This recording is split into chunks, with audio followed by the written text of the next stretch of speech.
Perseteruan Ruben Onsu dan Sarwendah, sang presenter sulit ketemu anak meski transfer ratusan juta. Perseteruan antara Ruben Onsu dan Sarwendah kembali menjadi sorotan setelah kedua belah pihak saling memberikan pernyataan terkait nafkah dan hak asuh anak.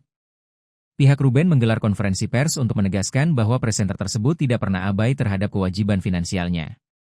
Kuasa hukum Ruben bahkan menunjukkan bukti transfer bernilai ratusan juta rupiah sebagai bentuk komitmen kliennya. Di sisi lain, Ruben merasa haknya sebagai ayah justru tidak berjalan sesuai kesepakatan yang telah disetujui di hadapan notaris. Ketegangan ini semakin memanas setelah rumah Sarwendah didatangi debt collector yang mencari kendaraan atas nama RSO. Pihak Ruben Onsu memberikan klarifikasi terkait pernyataan kuasa hukum Sarwendah mengenai tanggung jawab Ruben sebagai ayah.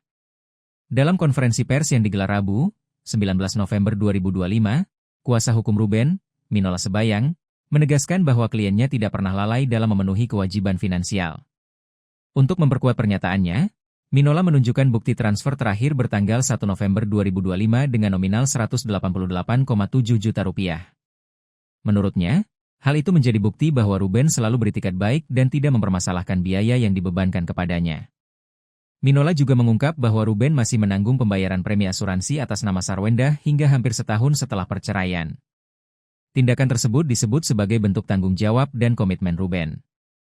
Selain membahas nafkah, Minola menyoroti persoalan hak Ruben untuk bertemu anak-anaknya. Ia mengacu pada akta kesepakatan yang ditandatangani di hadapan notaris, yang menetapkan bahwa anak-anak seharusnya dapat bertemu dan tinggal bersama Ruben 2 hingga 3 hari setiap minggu.